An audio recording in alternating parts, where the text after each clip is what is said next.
রহস্য ও থ্রিলার নিয়ে নির্মিত। আসসালামু আলাইকুম, সবাইকে স্বাগত জানাচ্ছি আরও একটি নতুন এপিসোডে। আজকের এই ঘটনাটি পাঠিয়েছেন গালিব আবরার। তাহলে চলে যাচ্ছি মূল ঘটনাতে। তার আগে সবার কাছে অনুরোধ থাকবে, যারা যারা চ্যানেলটি সাবস্ক্রাইব করেননি অবশ্যই সাবস্ক্রাইব করে নেবেন এবং লেখকের ফেসবুক পেজ ডিসক্রিপশন বক্সে দেওয়া আছে, অবশ্যই লাইক দিয়ে ফলো করে দিবেন। রাতের বেলা জাফর রুশদি হাত ছাদে দাঁড়িয়ে আছে। আকাশে অর্ধচাঁদটা হালকা জ্যোৎস্না ছাড়াচ্ছে। মাঝে মাঝে ছুটতে থাকা সাদা মেঘের আড়ালে ঢাকা পড়ছে। জাফর বলল, 1999 সালের আকাশটা একদম ভিন্ন, তাই না রুশদি? চারিদিকে তাকালে নেই কোনো জাঁকজমকপূর্ণ রং বেরঙের লাইট, নেই আকাশ ছোঁয়া দালান কোঠা, নেই কোনো কোলাহল আশেপাশে। অথচ আমাদের 2024টা দেখো, সবকিছু হাতের মুঠোয় থাকার পরেও আমরা সবসময় ডিপ্রেশনে ভুগি। আসলে প্রযুক্তি আমাদেরকে যতটা দিয়েছে তার চেয়ে বেশি কেড়ে নিয়েছে। রুশদি বলল, ঠিক বলেছ জাফা, আমার ইচ্ছে করছে আমি এই টাইমলাইনেই থেকে যাই সবসময়ের জন্য। আচ্ছা, এটা যেহেতু 1999 সাল, তাহলে এই টাইমলাইনে তোমার আর আমার জন্ম অলরেডি হয়ে গিয়েছে। চলো গিয়ে দেখে আসি ছোটবেলায় আমরা কি করছিলাম। পেছন থেকে ত্রিকালদর্শী বলে উঠল, না রুশদি, যা করতে এসেছ তাই করে ফিরে যাবে। বেশি কৌতূহল মানুষের জন্য বিপদ ডেকে আনে। জাফা রুশদি পেছনে তাকিয়ে ত্রিকালদর্শীকে দেখে বলল, আরে আপনি এখনো ঘুমাননি? ত্রিকালদর্শী বলল, এই কাজটা শেষ হওয়ার আগ পর্যন্ত ঘুমাতে আর পারলাম কই। জাফা বলল, আচ্ছা ত্রিকালদর্শী, 2324 সাল মানে তো প্রযুক্তিগত দিক দিয়ে অনেক এগিয়ে। তাদের কাছে অত্যাধুনিক যন্ত্র এবং অস্ত্র থাকবে, তারা অনেক শক্তিশালী হবে। আমরা খালি হাতে গিয়ে বেঁচে ফিরতে পারবো তো? ত্রিকালদর্শী বলল, এই জন্যই তো এখানে আসলাম। এটা আমার মাথায়ও ছিল। এই নাও, একটা মন্ত্রপুত বট গাছের গোটা। এটা খেতে সুস্বাদু হবে না, তবে খেতে হবে। এটা খাওয়ার পর তোমার মাঝে কিছুক্ষণের মাঝে অলৌকিক শক্তি এসে যাবে। এটা তোমাকে সাহায্য করবে। এই বলে বটগাছের গোটাটা জাফা হাতে দিলে ত্রিকালদর্শী রুশদি বলে, তাহলে আমাকে একটা গোটা দিন, আমিও তো যাচ্ছি সাথে। ত্রিকালদর্শী বলল, আচার বিলাইতেছিস নাকি? এই গোটা লক্ষ্যে একটা হয়। এটা আমার কাছে ছিল, সঠিক সময় এবং মানুষ খুঁজছিলাম ব্যবহার করার জন্য। জাফা বলল, ধন্যবাদ ত্রিকালদর্শী, তাহলে এটা আমাকে শক্তি দিবে ভেরিয়েন্টকে পরাজিত করার জন্য। ত্রিকালদর্শী চলে যেতে নিলে রুশদি ডাক দিয়ে বলল, আপনি তো ভবিষ্যৎ দেখতে পান, তাহলে বলেন আমরা বেঁচে ফিরতে পারবো কিনা 2324 সাল থেকে? আর আলিশার কি হবে? ত্রিকালদর্শী পেছনে তাকিয়ে মুচকি এসে বলল, যদি আমি বলে দেই কি হতে যাচ্ছে তাহলে সেটা হবেই না। এরপর দেখা গেল জাফর রুশদি যখন নির্দিষ্ট টাইমলাইনে পৌঁছালো তখন ভেরিয়েন্টার মাস্টার অত্যাধুনিক অস্ত্র দিয়ে তাদের আটক করে ফেলল। জাফর সুযোগ বুঝে বটগাছের গোটাটা মুখে নিয়ে জিহ্বার নিচে রেখে দিল। দৃশ্য চলমান পরিস্থিতিতে ফিরে এলো। ভেরিয়েন্ট উঠে ঠোঁটের রক্ত মুছে বলল, তাহলে প্রস্তুতি নিয়ে এসেছ, কিন্তু আমার সাথে পারবে না, কারণ এটা আমার টাইমলাইন। এই বলে হাতের ঘড়িটাতে টাচ করে একটা প্রোগ্রাম চালু করতেই চারপাশ থেকে কিছু আক্রমণাত্মক রোবট বের হয়ে এলো দেয়াল ভেদ করে। মাস্টার বলল, এগুলো এখনো পুরোপুরি প্রস্তুত না জাফা। ভেরিয়েন্ট এক ঘুষিতে মাস্টারকে ছুঁড়ে ফেলে বলল, তোর কথা শুনে এখন এই পরিস্থিতি হয়েছে, চুপ করে শুয়ে থাক। তখনই রোবটগুলো জাফার উপর আক্রমণ শুরু করলো। 2 সেকেন্ডও টিকল না রোবটগুলো। জাফা চোখের পলকে এক একটা রোবটকে চূর্ণ বিচূর্ণ করে দিল। ভেরিয়েন্ট মাস্টারের দিকে তাকিয়ে বলল, এই ভাঙ্গারি বানানোর জন্য তোমাকে আমি ইনভেস্ট করেছিলাম। মাস্টার বলল, এগুলো এখনো প্রস্তুত হয়নি জাফা। ভেরিয়েন্ট একটা দীর্ঘশ্বাস ছেড়ে বলল, তাহলে যা করার আমারই করতে হবে। এই বলে ভেরিয়েন্ট এক ছুটে জাফার দিকে তেড়ে গিয়ে মুখ বরাবর ঘুষি মারল। কিন্তু জাফা সেটা খুব সহজেই ঠেকিয়ে দিয়ে ভেরিয়েন্টের কানে ফিসফিস করে বলল, আলিশা তোমার মেয়েও না, আমার মেয়েও না, কিন্তু আমি ওর মা হব। ভেরিয়েন্ট এইটা শুনে ক্রোধের ঠোঁট কাঁপিয়ে জাফার উপর আক্রমণ করল। শুরু হলো 2 টাইমলাইনের 2 জাফার মাঝে তুমুল লড়াই। দুজনের তাদের ফুল শক্তি খাটাচ্ছে, কেউ কাউকে হারাতে পারছে না। রুশদি ডাক দিয়ে বলল, আমি কি কোনো সাহায্য করব জাফা? জাফা লড়াইয়ের মাঝেই বলল, আলিশাকে নিরাপদে রাখো। ভেরিয়েন্ট চিৎকার করে বলল, মাস্টার ডু সামথিং। এর মাঝেই জাফা ভেরিয়েন্টকে আঘাত করে দূরে ফেলে দিল। মাস্টার তাড়াতাড়ি উঠে পড়ে থাকা অত্যাধুনিক অস্ত্রটা হাতে নিয়ে ভেরিয়েন্টের দিকে ছুঁড়ে মেরে বলল, ক্যাচ। ভেরিয়েন্ট অস্ত্রটা ক্যাচ নিয়ে একটা শয়তানি হাসি দিয়ে দূরে দাঁড়িয়ে থাকা রুশদির দিকে তাক করল। জাফা চিৎকার করে বলল, রুশদি ভাগো। রুশদি স্লো মোশনে দৌড় দিল আলিশাকে বুকের মাঝে লুকিয়ে। ভেরিয়েন্ট শুট করল রুশদিকে লক্ষ্য করে। প্রথমটা রুশদির কানের কাছে ঘেঁষে গেলেও অল্পের জন্য বেঁচে গেল। রুশদি চিৎকার করে দৌড়ে গিয়ে মাস্টারের পেছনে নিজেকে আড়াল করলো। এর মাঝেই ভেরিয়েন্ট দ্বিতীয় শুট শুরু করলো। সেটা সোজা গিয়ে লাগলো মাস্টারের বুকে। মাস্টার হা করে মরণ চিৎকার দিয়ে পেছনে থাকা রুশদিকে সাথে নিয়ে উড়ে গিয়ে দেয়ালের সাথে ধাক্কা খেল। মাস্টার সেখানেই কাত হয়ে গেল। আলিশা কান্না করে উঠল। রুশদি কাশতে কাশতে কোনো মতে উঠে আলিশাকে শান্ত করার চেষ্টা করল। ভেরিয়েন্ট ইমোশনাল হয়ে ডাক দিল, আলিশা, মা আমার। এই বলে রুশদির দিকে এগিয়ে নিতে আসলে পেছন থেকে জাফা এসে এক টানে সেই ইলেকট্রনিক চেয়ারের উপর বসিয়ে হাত লক করে দিল। ভেরিয়েন্ট দাঁত কটমট করে বলতে লাগলো, ছেড়ে দে বলছি আমাকে, তুই এটা করতে পারবি না। আলিশাকে নিয়ে যেতে পারবি না। আলিশা আমার মেয়ে। জাফা তাড়াতাড়ি গিয়ে রুশদির কাছ থেকে আলিশাকে নিয়ে পাগলের মতো চুমু খেতে লাগলো। রুশদি বলল, জাফা, আমাদের যেতে হবে তাড়াতাড়ি। মনে আছে ত্রিকালদর্শী বলেছিল যা করার 1 ঘন্টার মাঝে করতে হবে। হিসাব মতে আর মাত্র 5 মিনিট বাকি আছে, সো যেতে হবে। জাফা আলিশাকে নিয়ে ভেরিয়েন্টের কাছে গিয়ে বলল, আমি জিতব এই খেলায়, আর কখনো তুমি অতীতে যেতে পারবে না, কারণ তোমার মাস্টার ইজ গন। ভেরিয়েন্ট সারের মতো ধস্তাধস্তি করতে লাগলো চেয়ার থেকে নিজেকে ছাড়ানোর জন্য, কিন্তু পারল না। ভেরিয়েন্ট কর্কশ গলায় বলতে লাগলো, সত্য প্রকাশ পাবেই, তুমি সবাইকে ধোঁকা দিচ্ছ। আর কিছু বলতে নিলে জাফা ভেরিয়েন্টের মুখে কাপড় গুজে দিয়ে বলল, চুপ। রুশদি বলল, সে কি বলতে চাচ্ছিল জাফা, কিসের ধোঁকা? জাফা রুশদির কথা এড়িয়ে গিয়ে বলল, চলে যাওয়া যাক। ইচ্ছে তো ছিল একে মেরে ফেলি, কিন্তু ওর অস্তিত্ব মানেই আমার অস্তিত্ব। এ বলে জাফা রুশদির হাত ধরল। ত্রিকালদর্শীর কথা অনুযায়ী জাফা মাথায় 3টা টোকা দিয়ে ভেরিয়েন্টের দিকে তাকিয়ে অদ্ভুত একটা হাসিতে বলল, আলবিদা ভেরিয়েন্ট। ভেরিয়েন্ট মুখে চিৎকার করে কিছু বলতে চাইল, কিন্তু মুখে কাপড় গুজে থাকায় কোনো স্পষ্ট শব্দ বের হলো না। এদিকে ত্রিকালদর্শী সেই বৃত্তের মাঝে এখনও চোখ বন্ধ করে দাঁড়িয়ে আছে। তার পাশে বেতন কাটা এখনও শু করে ঘুরছে। অনুভব করতে পারল ওপাশ থেকে 3টা টোকার শব্দ ভেসে আসলো। ত্রিকালদর্শী একটা সাফল্যর হাসি দিয়ে বলে উঠল, ফিরে যাও তাহলে নিজস্ব টাইম লাইনে। আশা করি তোমাদের কাজ হয়ে গিয়েছে। দৃশ্য পরিবর্তন। 2024 সাল। চাঁদনি আর ফাল্গুনি হাতের যন্ত্রণায় কাতরাচ্ছা চিৎকার করছে। মাওলানা কোনো রকম পানি পড়া দিয়ে তাদের শান্ত রাখার চেষ্টা করছে। সাইফান পাশে দাঁড়িয়ে বলছে, প্লিজ হাত ছেড়ো না তোমরা, হয়তো এখনই ফিরে আসবে ওরা। ফাল্গুনি অন্য হাত দিয়ে ঠাস করে সাইফানের গালে চর বসিয়ে দিয়ে বলল, সে কখন থেকে একই কথা বলে যাচ্ছিস, চলে আসবে চলে আসবে, আসছে না কেন তাহলে? সাইফান গালে হাত দিয়ে বলল, বিয়ের আগে অ্যাকশন শুরু। চাঁদনি কাতরাতে কাতরাতে বলল, সাইফান ভাইয়া এদিকে আসো তো একটু। সাইফান বলল, দরকার নেই, আমি জানি তোমার হাত চুলকাচ্ছে এখন। মাওলানা হঠাৎ চোখ বন্ধ করে বলল, তুই চুপ কর, ওরা আসছে খুব নিকটে। বলতে না বলতেই জাফর রুশদির শরীর নড়ে উঠল হালকা।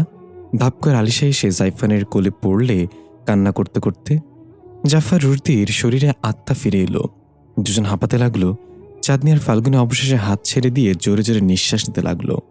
মাওলানা একটা প্রাপ্তির হাসি দিয়ে পেছন থেকে চেয়ারে গিয়ে বসে পড়ল। সবার মুখে এক সাফল্যের হাসি। জাফর রুশদিকে জড়িয়ে ধরে কান্না করতে লাগলো। সবার মাঝে সাইফান আলিশাকে নিয়ে চুপচাপ দাঁড়িয়ে আছে। ফাল্গুনি বলল, কিরে তেমন চুপচাপ দাঁড়িয়ে আছিস কেন, মুখে হাসি কই তোর? সাইফান মলিন মুখে বলল, দি ভাই, তোর মেয়ে তার ঐতিহ্য ধরে রেখেছে, আসতে না আসতে আমাকে ভিজিয়ে দিয়েছে। এটা শুনে সবাই একসাথে হেসে উঠল। দৃশ্য পরিবর্তন। ভোরে জাফা আলিশাকে নিয়ে হাসপাতালের গেটের দিয়ে ঢুকলো। আর তাতে হাসপাতালের পেছনে কবরস্থানে গিয়ে থামল। এদিক ওদিক তাকিয়ে রহস্যময়ভাবে এটা একটা ছোট্ট কবরের সামনে গিয়ে থামল। বোঝা যাচ্ছে এটা একটা ছোট্ট বাচ্চার কবর। জাফা কবরটার দিকে কিছুক্ষণ তাকিয়ে থেকে কোলে থাকা আলিশাকে উদ্দেশ্য করে বলল, তুমি শুয়ে আছো এখানে। পেছন থেকে একটা কণ্ঠ ভেসে এলো, তাহলে আমাদের মেয়ে মারা গিয়েছে তাই না জাফা? জাফা বুঝতে পারল এটা আর কেউ না, রুশদির কণ্ঠ। পেছনে না তাকিয়ে রহস্যময় একটা হাসি দিল জাফা। দৃশ্য শুরু হয় রহস্যের গোড়া থেকে। আমরা দেখতে পাই একটা কালো রঙের গাড়ি হাইওয়েতে ফুল স্পিডে ছুটছে। ঘড়িতে তখন রাত 2:03। গাড়ি ড্রাইভিং সিটে একজন মধ্যবয়সী ভদ্রলোক খুব দ্রুত গাড়ি ড্রাইভ করছে। কোট টাই আর কালো সুচ পরা লোকটা দেখেই বোঝা যাচ্ছে বড় কোনো বিজনেসম্যান, তবে তার চেহারায় অদ্ভুত এক চিন্তার ছাপ। সে এসির মাঝেও ঘেমে যাচ্ছে, বারবার রুমাল দিয়ে ঘাম মুছছে চেহারার। হঠাৎ তার ফোনটা বেজে উঠল ক্রিং ক্রিং শব্দে। লোকটা ফোন রিসিভ করে লাউড স্পিকারে রেখে বলতে লাগলো, এই তো মা, চলে এসেছি প্রায়, আর একটু ধৈর্য ধরো। ওপাশ থেকে কোকড়ানো কণ্ঠে একটা মেয়ে বলছে, বাবা তুমি আজকেও লেট? আমি হাসপাতালে একা, আমার খুব ভয় করছে বাবা। ডাক্তার বলছে কিছুক্ষণের মাঝে আমার সিজার, প্লিজ বাবা তাড়াতাড়ি আসো না। লোকটা ঘাম মুছে বলল, কোনো ভয় পাবে না, আমি চলে আসছি জাফা। আমি আমার নাতনিকে প্রথম কোলে নিব, ধৈর্য ধরো, আমি কাছাকাছি আছি। আমরা বুঝতে পারি এটা জাফার বাবা, আর ফোনের ওপাশে থাকা মেয়েটা জাফা। ওপাশ থেকে জাফা কাঁদো কাঁদো গলায় বলল, বাবা তোমার এই বেখেয়ালি স্বভাবের জন্যই মাকে হারাতে হয়েছে। আজকে তোমার মেয়ের ডেলিভারি, সেখানেই তুমি লেট। আমার পাশে কেউ নেই। সব অভিমান ভুলে রুশদিকে কল করেছিলাম, সেও আসলো না। আমি কি এত একা হয়ে গেলাম বাবা? জাফার বাবা জাফাকে কোনো রকম বুঝিয়ে কল কেটে দিয়ে গাড়ির স্পিড আরও বাড়িয়ে দিল। জাফার বাবার কণ্ঠে ব্যাকগ্রাউন্ডে আমরা শুনতে পাই, আমার একমাত্র আদরের মেয়ে জাফা, বড্ড জিদি মেয়েটা। বিয়ের পর স্বামীর কাছেও বেশি দিন থাকার সৌভাগ্য হয়নি, তাতে কি, আমার মেয়ে সারা জীবন আমার কাছে থাকবে। আজ আমার নাতনি পৃথিবীর আলো দেখবে। আমার খুশি কাউকে বলে বোঝাতে পারবো না। কিন্তু চিটাগাংয়ে ফরেন ক্লায়েন্টের সাথে মিটিং থাকায় এখন উপস্থিত হতে পারিনি জাফার কাছে। বেশ রাগ করে আছে দেখলেন তো, একদম ওর মায়ের মতো। ছোট ছোট ব্যাপারে অনেক বড় অভিমান করে ফেলে। তখনই হঠাৎ গাড়ির সামনে আচমকা একটা মেয়ে চলে আসলো বাচ্চা কোলে নিয়ে। জাফার বাবা ফুল স্পিডে থাকা গাড়িটা কষে ব্রেক করলো, কিন্তু তবুও নিয়ন্ত্রণ হারিয়ে গাড়িটা কয়েক পোল্টি খেয়ে উড়ে গিয়ে হাইওয়ের পাশে পড়ল। জাফার বাবার গুরুতর আহত হলো, পুরো শরীর রক্তে মেখে গেল। কোকড়াতে কোকড়াতে কোনো রকম গাড়ি থেকে বের হলো। আমাগুড়ি গিয়ে গাড়ি থেকে তাড়াতাড়ি দূরে সরে এলো, কারণ গাড়ির পেট্রোল লিক হচ্ছে। দেখা গেল জাফার বাবার বুকে একটা লোহার খণ্ড বিঁধে গিয়েছে। চিৎকার করে সেটা টান দিয়ে বের করলো। পাশে তাকিয়ে দেখলো একটা মেয়ে বাচ্চা কোলে নিয়ে ভীত সন্ত্রস্ত হয়ে দাঁড়িয়ে আছে। জাফার বাবা কাপা কাপা গলায় ধমক দিয়ে বলল, কেন আমার গাড়ির সামনে চলে আসলে? ঠিক আছে তুমি? বাচ্চাটা কি ঠিক আছে তো? মেয়েটার মুখ চুল দিয়ে ঢাকা থাকায় তার চেহারা দেখা যাচ্ছিল না। মেয়েটা এগিয়ে এসে যখন জাফার বাবাকে বলল, আমাকে মাফ করবেন, আমি আসলে অনেক বড় বিপদে পড়েছি। এবার মেয়েটার চেহারা দেখা গেল। জাফার বাবা হাঁ করে তাকিয়ে অবাক হয়ে বলল, জাফা তুমি? মেয়েটা অবাক হয়ে বলল, আপনি আমার নাম জানলেন কিভাবে? জাফার বাবা থতমত খেয়ে বলল, মানে কি বলছো তুমি? আমি নাম জানবো না তো কেন? তুমি আমার মেয়ে জাফা। মেয়েটা ঝটকা খেয়ে বলল, আপনি কি বলছেন আমি কিছুই বুঝতে পারছি না, তবে আমার বোঝার সময় এখন নেই। সে আমার পিছু করেছে আলিশাকে নিয়ে যাওয়ার জন্য, প্লিজ আমাকে সাহায্য করুন। জাফার বাবার বুকে অনবরত রক্ত বের হচ্ছে, কিন্তু ঘটনার আকস্মিকতায় সেদিকে খেয়াল না করে বলল, তুমি কি বলছো জাফা? এখানে কিভাবে এলে, আর কে তোমার পিছু করছে? মেয়েটা আশেপাশে তাকিয়ে ভয় ভয় চেহারায় বলল, আপনি আমার কথা হয়তো বিশ্বাস করবেন না, কিন্তু আপনাকে বলা ছাড়া আমার উপায়ও নেই। আমি এসেছি 1734 সাল থেকে। 2323 সালে আমার ভবিষ্যতের ভেরিয়েন্ট অতীতে গিয়ে আমার মেয়ে আলিশাকে নিয়ে যেতে চেয়েছিল। আমি কোনোভাবেই তাকে ফাঁকি দিয়ে আমার টাইমলাইনের ত্রিকালদর্শীর সাহায্যে এই টাইমলাইনে এসে পড়েছি। সে এখন আমার পিছু ছাড়েনি, খুব শীঘ্রই হয়তো আমাকে খুঁজে নেবে। আমাকে সাহায্য করুন। জাফার বাবা হাঁ করে তাকিয়ে বলল, কি বলছো বাংলায় বলো, কিছু বুঝিনি। মেয়েটা আলিশাকে জাফার বাবার কোলে দিয়ে বলল, আপনার কাছে আমানত রাখলাম আমার মেয়েকে, সময় মতো এসে নিয়ে যাব। এখন তাড়াতাড়ি এই জায়গাটা ত্যাগ করেন, আপনার অবস্থা ভালো না। সেও আসতে চলেছে। তখনই সেখানটা প্রচণ্ড জোরে বজ্রপাতের আওয়াজ হলো। বিদ্যুৎ চমকানোর সাথে জাফার মতো দেখতে আরেকজনের আবির্ভাব ঘটল। এটাই জাফার ভবিষ্যতের ভেরিয়েন্ট। অতীতের ভেরিয়েন্ট জাফার বাবাকে উদ্দেশ্য করে হাত জোর করে বলল, please save my girl. Jafar বাবা এসবের আগামাথা কিছুই না বুঝলেও এতটুকু বুঝলো বাচ্চাটাকে বাঁচাতে হবে। তাই কোকড়াতে কোকড়াতে উঠে আলিশাকে নিয়ে চলে যেতে লাগলো। ততক্ষণে জাফার বাবার অনেকখানি রক্তক্ষরণ হয়ে গিয়েছে, চোখ বন্ধ হয়ে আসছে, নিঃশ্বাস নিতে খুব কষ্ট হচ্ছে। মনের জোর দিয়ে আলিশাকে বুকে নিতে চলে যেতে লাগলো। ভবিষ্যৎ ভেরিয়েন্ট এটা দেখে তেরে আসতে নিলে বাধা হয়ে দাঁড়ালো অতীতের ভেরিয়েন্ট। দুজনের মাঝে লড়াই শুরু হলো। এদিকে জাফার বাবা আলিশাকে নিয়ে হাইওয়ে ধরে দৌড়াচ্ছে আর বিভিন্ন গাড়ির নিকট লিফট চাইছে, কিন্তু কেউ গাড়ি থামাচ্ছে না। ভবিষ্যতের ভেরিয়েন্ট অতীতের ভেরিয়েন্টের থেকে বেশি শক্তিশালী, তাই সে তাকে মেরে আদমারা করে ফেলেছে প্রায়। তবু অতীতের ভেরিয়েন্ট তার পুরো শক্তি দিয়ে তাকে ঠেকিয়ে রাখছে। এদিকে একটা গাড়ি অবশেষে থামলো সাহায্য করার জন্য। জাফার বাবা আলিশাকে নিয়ে সেই গাড়িতে উঠে গেল। অতীতের ভেরিয়েন্ট মুচকি হেসে ভবিষ্যতের ভেরিয়েন্টকে একটা লাথি দিয়ে ফেলে দিল এবং চোখের পলকে অদৃশ্য হয়ে গেল। ভবিষ্যতের ভেরিয়েন্ট রাগে গলা ফাটিয়ে চিৎকার করে উঠল। তার চিৎকারে জাফার বাবা আর গাড়িটা ধুম করে বিকট শব্দে ব্লাস্ট হলো। পরবর্তী দৃশ্যে আমরা দেখতে পাই জাফার বাবা আলিশাকে কোলে নিয়ে হাসপাতালের করিডোর দিয়ে রক্তাক্ত অবস্থায় খোঁড়াতে খোঁড়াতে এগিয়ে চলছে। এ বুঝে নিঃশ্বাস বন্ধ হয়ে যাবে। কয়েকজন নার্স আর ওয়ার্ড বয় এটা দেখে তাড়াতাড়ি দৌড়ে এলো। জাফার বাবা তাদেরকে থামিয়ে দিয়ে বলল, প্লিজ আমাকে যেতে দাও, আমার মেয়ে আমার জন্য অপেক্ষা করছে। তারা রিকোয়েস্ট করতে লাগলো ইমার্জেন্সিতে যাওয়ার জন্য, কিন্তু জাফার বাবা সোজা চলে গেল জাফার ওয়ার্ডে।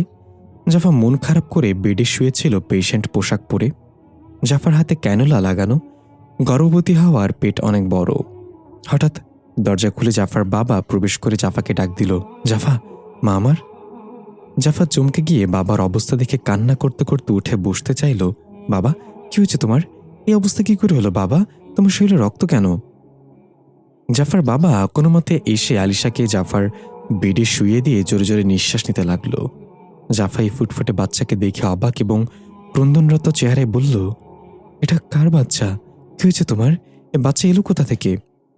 জাফার বাবা রক্তাক্ত হাতে জাফার গালে ছুঁয়ে দিয়ে একটু হেসে বলল, আমি আমার কথা রেখেছি মেয়ে, আমি এসেছি, দেখো এই বাচ্চাকে রক্ষা করো।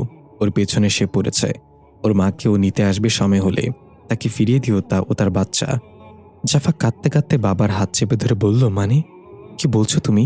কার বাচ্চা এটা? কি নিতে আসবে? আমি কিছু বুঝতে পারছি না বাবা। জাফার বাবা বলল, এই বাচ্চার নাম আলিশা, তাকে রক্ষা করো জাফা।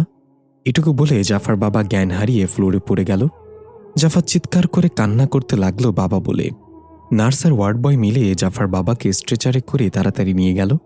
এদিকে অতিরিক্ত প্রেশারে জাফার প্রসব বেদনা তীব্র আকার ধারণ করল। জাফাকেও নিয়ে যাওয়া হলো সিজার রুমে। এদিকে আলিশা বেডের ওপর শুয়ে কান্না করছে। একজন নার্স তাকে শান্ত করার চেষ্টা করছে। সিজার রুমে জাফার চিৎকার। একজন মহিলা ডাক্তার জাফার সিজার করছে। 5 থেকে 6 মিনিট পরে জাফা একটা কন্যা সন্তান জন্ম দিল। ডাক্তার বাচ্চাকে জাফার চোখের সামনে এনে দেখল। জাফা পরম মমতায় নিজের সদ্য ভূমিষ্ঠ হওয়া বাচ্চার চেহারায় হাত বুলিয়ে দিল, কিন্তু বাচ্চা কান্না করছে না। এটা দেখে ডাক্তার একটু টেনশনে পড়ে গেল। উল্টে পাল্টে বাচ্চাকে কান্না করানোর চেষ্টা করতে লাগলো ডাক্তার। জাফা পাগলের মতো বলতে লাগলো, কি হয়েছে? আমার মেয়ে কান্না করছে না কেন? ডাক্তার কিছু না বলে বাচ্চার নার্ভ চেক করে নাকের কাছে আঙ্গুল নিয়ে সব রকম পরীক্ষা করে মুখ মলিন করে জাফাকে বলল, আই এম সরি ডিয়ার, তুমি মৃত বাচ্চা প্রসব করেছ। এটা শুনে জাফার মাথা যেন আকাশ ভেঙে পড়ল। চোখের পানি বুড়বুড় করে পড়তে লাগলো। ঠোঁট কাঁপিয়ে নীরব কান্নায় ভেঙে পড়ল জাফা। হঠাৎ একজন নার্স এসে জানালো জাফার বাবা আর নেই। অতিরিক্ত রক্তক্ষরণে তারও মৃত্যু হয়েছে। জাফা একদম পাথর হয়ে গেল। একসাথে দুজনের বিদায় কিভাবে সহ্য করবে জাফা? এবার নীরব কান্নাটা পরিণত হলো আত্মচিৎকারে। ডাক্তার সহ সবাই জাফাকে শান্ত করার চেষ্টা করছে। জাফা কারোর কথাই শুনছেন না। হঠাৎ একটা বাচ্চার কান্নার শব্দ এলো। দেখা গেল একজন আলিশাকে কোলে নিয়ে এসেছে জাফার কাছে। জাফার মনে পড়ল এই বাচ্চাটাকে তার বাবা নিয়ে এসেছিল। কার বাচ্চা এটা সেটা বলার আগেই বাবা চলে গেল। কে নিতে আসবে তাকে সময় মতো? জাফা একটু শান্ত হয়ে বাচ্চাটাকে নিজের কাছে নিল, বুকে নিয়ে চুমু খেল। এক মুহূর্তের জন্য আলিশাকেই নিজের মেয়ে হিসেবে মেনে নিল। হঠাৎ জাফা বলে উঠল, আপনাদের সবার কাছে একটা অনুরোধ আমার। ডাক্তার বলল, যা বলবে তাই হবে, তবু দয়া করে শান্ত হও, না হলে শিলাইয়ের জায়গায় সমস্যা হবে। জাফা বলল, আমি মৃত বাচ্চা প্রসব করেছি এটা যেন এই রুমের বাইরে না যায় কখনো। এটাই আমার মেয়ে, কাউকে দেব না আমি। আমার বাবা ওকে আমার জন্য এনেছে, আর আমার ওই মৃত বাচ্চাকে হাসপাতালের কবরস্থানে দাফন করে দিন সবার অগোচরে। কেউ যেন কখনো জানতে না পারে আমার মেয়ে মারা গিয়েছে। ডাক্তার সহ সবাই অবাক হয়ে গেল, কিন্তু জাফার এমত অবস্থায় কেউ মানা করতে পারল না এটা। তাই জাফার কথা মতোই সব হলো। শেষবারের মতো জাফা তার মৃত বাচ্চাকে কোলে নিয়ে কান্নায় ভেঙে পড়ল। চুমু খেয়ে ডাক্তারের হাতে তুলে দিল। তারপর আলিশাকে বুকে নিয়ে অদ্ভুতভাবে বলল, কাউকে নিয়ে যেতে দেব না তোমাকে, আমার মেয়ে আমার কাছেই থাকবে। দৃশ্য ফিরে এলো বর্তমানে। জাফার রুশদি দাঁড়িয়ে আছে কবরস্থানে, জাফার সে মৃত মেয়ের কবরের সামনে। রুশদি বলল, এটা তুমি কেন করলে জাফা? তোমার অতীতের ভেরিয়েন্টের সাথে বেইমানি করেছো তুমি, সবার কাছ থেকে এত বড় একটা সত্যি গোপন করেছ। জাফা কর্কশ গলায় বলল, আমি যা করেছি আমার মেয়ের জন্য করেছি। রুশদি প্রচণ্ড রেগে ঝাঁঝালো কণ্ঠে বলল, এটা তোমার মেয়ে না জাফা, যার মেয়ে সে নিতে এসেছিল তাকে। তুমি ধোঁকা দিয়ে তাকে তার টাইম লাইনে ফিরিয়ে দিয়েছ। শুধু তাকেই ধোঁকা দাওনি, তুমি মাওলানাকে ধোঁকা দিয়েছ, ত্রিকালদর্শীকে ধোঁকা দিয়েছ, সবার বিশ্বাস নিয়ে খেলেছ। জাফা এক ধাক্কায় রুশদিকে ফেলে দিয়ে গজগজ করতে করতে বলল, আলিশা এখন আমার মেয়ে, আর আমার মেয়ের জন্য আমি পুরো পৃথিবীকে ধোঁকা দিতে পারি। এখন তুমি আমাকে নীতিবাক্য শোনাতে এসেছ? কোথায় ছিলে যখন আমি হাসপাতালের বেডে একা শুয়ে কাতরাচ্ছিলাম? আমাকে সাহস দেওয়ার মতো কেউ ছিল না সেদিন। আমার বাবা তাড়াহুড়া করে আমার কাছে আসতে গিয়ে মারা গিয়েছে। তবু সে যেতে যেতে আমার জন্য এই উপহার রেখে গিয়েছে। তুমি কি করেছো আমার জন্য? যখন তোমার সঙ্গ আমার খুব দরকার ছিল তখনই তোমাকে আমি আমার পাশে পাইনি। এখন তুমি আমাকে কোন সাহসে বোঝাতে আসো কোনটা ঠিক আর কোনটা ভুল? এটুকু বলে জাফা কাঁপাতে লাগলো। যার আগে জাফার পুরো চেহারা কাঁপছিল, সাথে বেহিসাব এক অভিমানের চোখের পানি। রুশদি নিজেকে শান্ত করে উঠে দাঁড়িয়ে জাফার হাত ধরে বলল, আমি মানি আমি ভুল করেছি।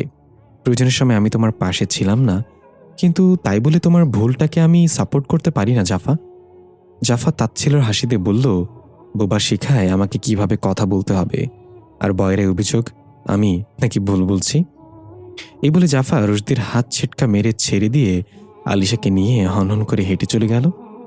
রুশদি তার নিজের মেয়ের কবরের সামনে হাঁটু গেড়ে বসে নিজের অজান্তেই চোখের পানি ছেড়ে দিল। কবরের ওপর হাত বুলিয়ে বলতে লাগলো, আমাকে ক্ষমা করে দাও মা, আমি কখনো একজন ভালো বাবা হতে পারিনি, ভালো স্বামী হতে পারিনি, আমি ব্যর্থ। দৃশ্য পরিবর্তন। চাঁদনি বরাবরের মতো তার বান্ধবীদের কাছে ঢপের ঝুড়ি নিয়ে বসেছে। বান্ধবীরা ফুচকা খাচ্ছে আর চাঁদনির সাথে তাল মেলাচ্ছে। এবার কি হয়েছে শোন। আমি তো রুশদির হাত ধরেছিলাম, হঠাৎ শুনি রুশদি ভবিষ্যতে গিয়ে চরম বিপদে পড়েছে। জাফার ভেরিয়েন্ট দুজনকে আটকে রেখেছে। রুশদি তো আমার কানে ফিসফিস করে একটা মেসেজ পাঠালো সেই ভবিষ্যৎ থেকে। বলে কি, চাঁদনি তোমার হেল্প ছাড়া আমরা পারবো না, প্লিজ হেল্প চাঁদনি, আমাদের বাঁচাও ভবিষ্যতে এসে। এক বান্ধবী ফুচকাওয়ালাকে ডাক দিয়ে বলল, মামা টক দাও তো বেশি করে। চাঁদনি রেগে বলল, ওই তোরা কি আমার কথা শুনতেছস নাকি শুধু খেতে এসেছিস?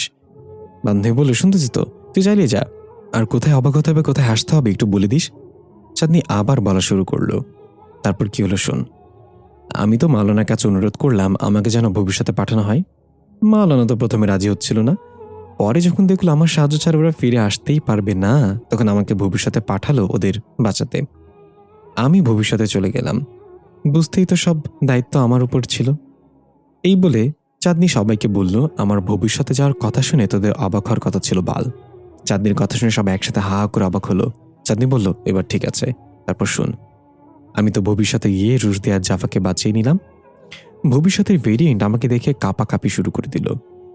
তার কাঁপা দেখে মনে হচ্ছিল আমি নিজে একটা ভূমিকম্প। এখন তোদেরকে হাসতে হবে বাল।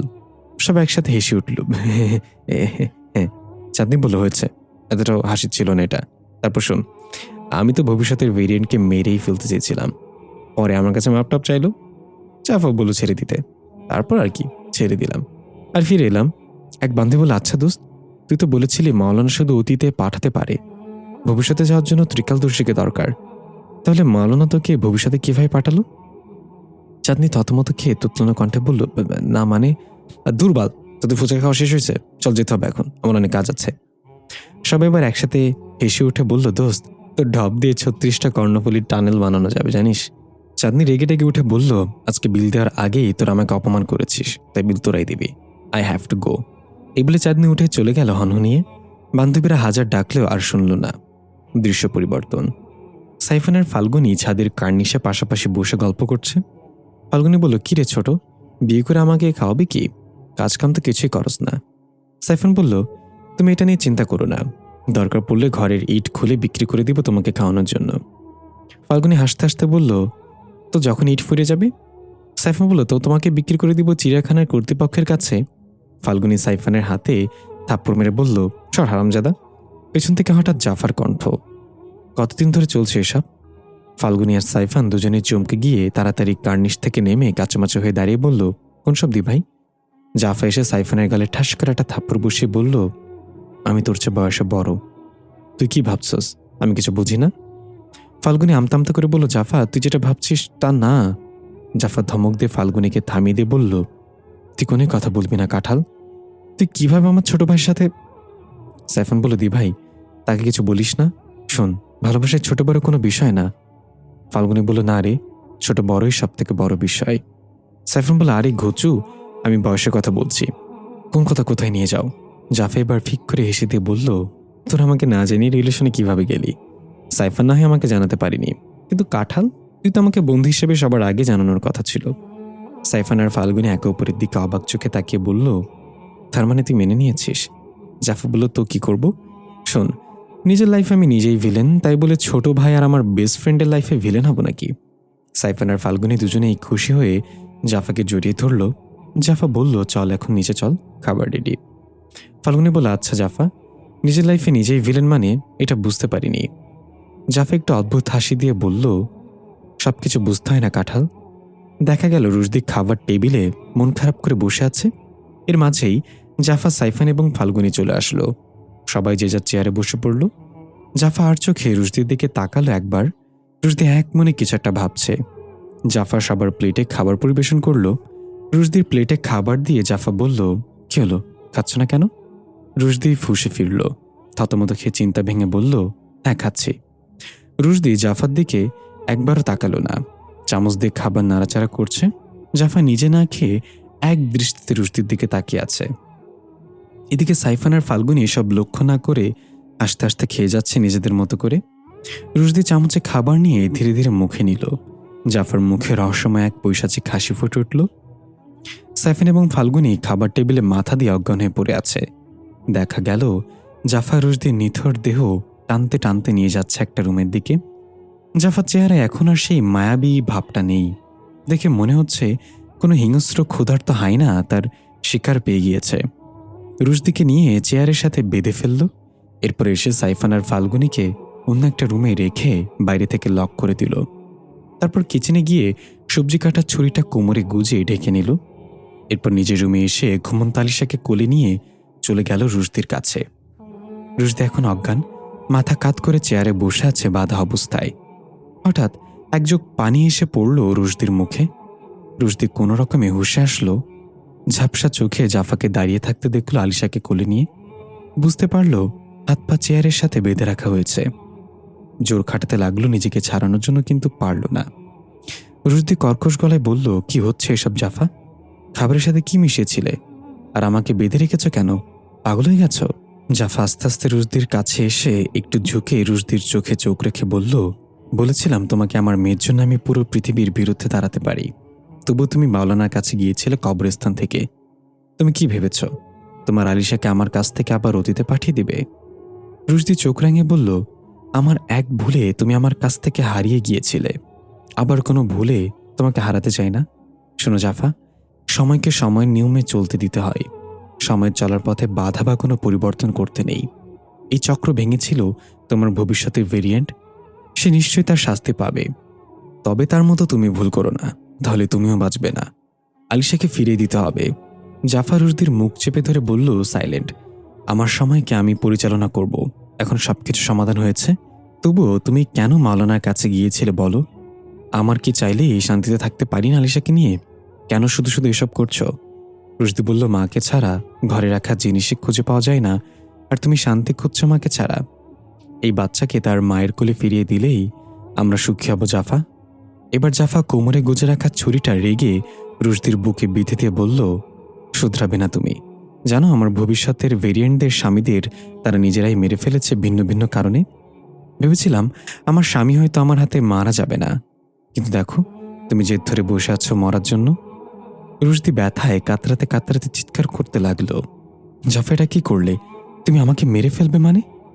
জাফা বলল, মরতে যে তোমাকে হবেই রুশদি। যেটা অতীতেও ঘটেছে, ভবিষ্যতেও ঘটেছে, বর্তমানে তো সেটা ঘটাই লাগবে। আর তোমাকে বাঁচিয়ে রাখলে তুমি সর্বোচ্চ চেষ্টা করবে আলিশাকে আমার থেকে কেড়ে নেওয়ার। তাই তোমার মরে যাওয়াই ভালো। রুশদির আগে গড়গড় করতে করতে বলল, মরবে তুমি জাফা, মরবে এই পাপের জন্য। জাফা একটা পৈশাচিক হাসি দিয়ে বলল, কি মারবে আমাকে? আমি সেই মহারথী যে সময়কে পর্যন্ত ধোঁকা দিয়েছি। আমি আমার মেয়েকে নিয়েই থাকব। রুশদি বলল, সময় কাউকে ছাড়ে না জাফা, সময় তার বদলার সময় মতোই নিবে। জাফর রুশদির বুক থেকে ছুরিটা বের করে আবার সজোরে ঢুকিয়ে দিল বুকের অন্য পাশে। রুশদির মুখ দিয়েও রক্ত বের হতে লাগলো। রক্তের ছেটা গিয়ে আলিশার মুখের ওপর পড়ল। আলিশা ঘুমের মাঝেই কেঁদে উঠল। জাফা আলিশাকে সোনা মামনি বলে কাঁদে না বলে শান্ত করতে লাগলো। রুশদি রক্তাক্ত মুখে অস্পষ্ট ভাষায় বলল, এ কোন জাফাকে দেখছি আমি? তুমি তো আমার সেই জাফা না? রুশদির চোখে ভেসে উঠল জাফার সাথে কাটানো শত শত সুন্দর দৃশ্য। জাফার চিলতির মতো হাসি আর উড়ন্ত খোলা চুলের ঝলকানি, একসাথে নৌকায় ঘোরাফেরা, বেলি ফুলের মালা জাফার মাথায় গুজে দেয়া, আর কত কি। রুশদির চোখ থেকে অঝরে পানি পড়ছে। চোখের পানি রক্তের সাথে মিশে টুপটুপ করে দাঁড়িয়ে বেরিয়ে পড়ছে। জাফা আলিশার কান্না থামিয়ে রুশদির দিকে এগিয়ে এসে রুশদির পায়ের সামনে ধপাস করে বসে রানের উপর মাথা রেখে অশ্রুসিক্ত চোখে বলল, মেনে যাও না প্লিজ। কি হবে আলিশাকে আমাদের কাছে রেখে দিলে? আমরা অনেক ভালো থাকবো রুশদি। রুশদি কিছু বলল না। জাফা বলল, কিছু তো বলো রুশদি। দৃশ্য পরিবর্তন। 1999 সাল।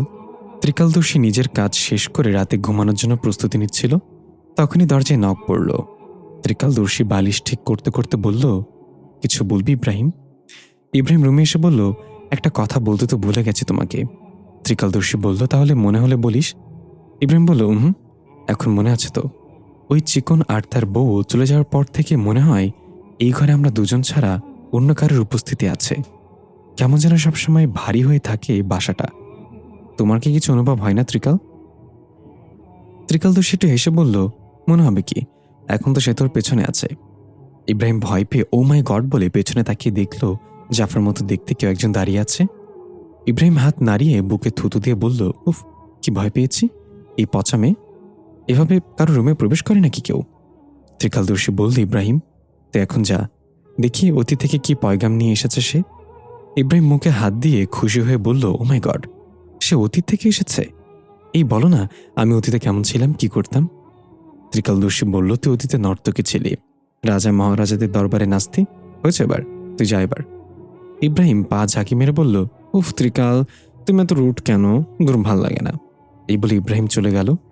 ত্রিকালদর্শী উঠে মেয়েটার সামনে দাঁড়িয়ে বলল, তো বলো, কে তুমি আর এখানে কেন এসেছ? মেয়েটা অদ্ভুতভাবে বলল, আমি কি সেটা আপনি ভালো করে জানেন। তবু বলছি, আমি জাফা, 1733 সাল থেকে এসেছি। আপনি ত্রিকালদর্শী হয়ে এত বড় ভুল কিভাবে করলেন? ত্রিকালদর্শী একটু অবাক হয়ে বলল, ভুল মানে? কিসের ভুল? জাফার অতীতের ভেরিয়েন্ট বলল, আপনার কাছে যেই জাফা এসেছিল তার বাচ্চাকে ফিরিয়ে আনার সাহায্য নিতে, সেটা কি সত্যি তার বাচ্চা ছিল? ত্রিকালদর্শী বা থতমত খেয়ে বলল, কোন এক অজানা কারণে আমি তার ভবিষ্যৎ বা অতীত কিছুই দেখতে পারিনি, তাই তার মুখের কথাই বিশ্বাস করে নিয়েছি। তাহলে কি সে আমাকে ধোঁকা দিয়েছে? জাফার ভেরিয়েন্ট বলল, শুধু আপনাকে না, সে পুরো একটা টাইমলাইনকেই ধোঁকা দিয়েছে। আমাকে তার টাইমলাইনে ফেরত পাঠিয়েছে মাওলানার সাহায্যে। আমি চাইলেও আর তার টাইমলাইনে পৌঁছাতে পারবো না। ত্রিকালদর্শী ঘামতে লাগলো, এত বড় ভুল আমার কিভাবে হলো? তাহলে এই বাচ্চাটা কি তোমার, তাই না? এই বলে ত্রিকালদর্শী হাত রাখলো ভেরিয়েন্টের কপালে। দৃশ্য চলে গেল অতীতের ভেরিয়েন্টের টাইমলাইনে। 1733 সাল। একটা সাদামাটা পাথরের দেয়ালের ঘর থেকে এক মেয়ে চিৎকার ভেসে আসছে। কিছুক্ষণ পর নবজাতকের কান্নার শব্দে চারিদিক মুখরিত হলো। আমরা দেখতে পাই অতীতের ভেরিয়েন্ট ফুটফুট একটা কন্যার সন্তান জন্ম দিয়েছে। দাইমা বাচ্চাটাকে কোলে নিয়ে হাসি মুখে অতীতের ভেরিয়েন্টের বুকে দিয়ে বলল, তোর তো কপাল, দেখ কি সুন্দর চাঁদের মতন একখান মাইয়া হয়েছে তোর। আর ওইদিকে তোর অকর্মা জামাইটার কোনো খোঁজই নাই, না জানি কোন জায়গায় নেশা করে পড়ে রইছে। অতীতের ভেরিয়েন্ট বাচ্চার মুখে চুমু খেয়ে বলল, সেদিন যদি সত্যি ওরে মাইরা ফেলতাম তাহলে ভালো হইতো। অকর্মাটা কেমনে যে বেঁচে গেল বুঝলাম না। আমরা বুঝতে পারি যার কারণ অতীতের ভেরিয়েন্টের ফাঁসি হচ্ছিল সেদিন তার স্বামী মারা যায়নি। দাইমা বলল, ভালো হয়েছে মরে নাই, নাহলে তোর তো ওই দিন ফাঁসি হয়ে যাইতো। পরে এমন একখান পরীর মতো মাইয়ার মুখ কেমনে দেখতি? অতীতের ভেরিয়েন্ট একটু চিন্তিত হয়ে বলল, আমার বাচ্চার সামনে হয়তো বিপদ, দাইমা। আমি যখন কারাগারে ছিলাম তখন আমার ভবিষ্যতের ভেরিয়েন্ট আমাকে দেখা দিয়েছিল, সে হয়তো আমার মেয়েকে নিয়ে যাবে এসে। দাইমা বলল, এইটা নিয়ে বেশি চিন্তা করিস না তো, আমি আসি, আমি তোর বাচ্চার রক্ষা করুন। হুন, আমার বাপজান ছিল ত্রিকালদর্শী, এরতন কিছু হইলেও শিক্ষা রাখছি। অতীতের ভেরিয়েন্ট একটু আশ্বাস পেল। তারপর কেটে গেল 1 মাস। সবকিছু ঠিকঠাক চলছিল। এর মাঝে কয়েকবার ভেরিয়েন্টের স্বামী এসেছিল নেশার মুদ্রা জোগাড়ের জন্য বাচ্চাকে নিয়ে বিক্রি করে দেওয়ার জন্য, কিন্তু ভেরিয়েন্ট আর দাইমা তাকে প্রতিহত করেছে বারবার। সেদিন আলিশা খাটের উপর শুয়ে হাত পা নাড়িয়ে খেলা করছিল শুয়ে সে। ভেরিয়েন্ট পাশে বসে রুমালে নকশি করছিল সুতো দিয়ে। তখনই তার মাতাল স্বামী প্রবেশ করলো ঘরে। তবে এবার তার পেছনে অন্য কাউকে দেখা যাচ্ছে। একটা মেয়ে কোকড়া চুলের, অদ্ভুত একটা মাস্ক দিয়ে মুখ ঢেকে রাখা, টাইট ফিট পোশাক আর চোখে কালো রঙের কিছু একটা দেয়া। অতীতের ভেরিয়েন্ট রাগে গজগজ করতে করতে বলল, তুই আবার এসেছিস হতচ্ছাড়া, এবার সাথে কাকে নিয়ে এসেছিস? স্বামী আওড়াতে আওড়াতে বলল, শোন, এবার ভালো পার্টি নিয়ে আসছি, অনেক মুদ্রা দিবে আমাদের, বাচ্চাটাকে দিয়ে দে, আমরা বড়লোক হয়ে যাবো এত মুদ্রা দিবে সে। অতীতের ভেরিয়েন্ট সামনে থাকা একটা তরবারি খপ করে ধরে স্বামীর দিকে তাক করে বলল, আগেরবার বেঁচে গিয়েছিস, এবার আর বাঁচবি না বলে দিলাম, সময় থাকতে চলে যা। আমরা জানি আগেরকার যুগে সব ঘরেই তরবারি রাখার নিয়ম ছিল নিজেদের রক্ষার্থে। স্বামীর সাথে আসা সে এক সাইডে দাঁড়িয়ে আছে চুপচাপ। স্বামী রেগে গিয়ে বলল, তোরে ভালো কথায় ধরবে না বুঝছি, কি হবে এই বাচ্চাটা দিয়ে? বিক্রি করে আমরা বড়লোক হয়ে যাই, তারপর আবার বাচ্চা হবে আমাদের, জেদ করিস না জাফা।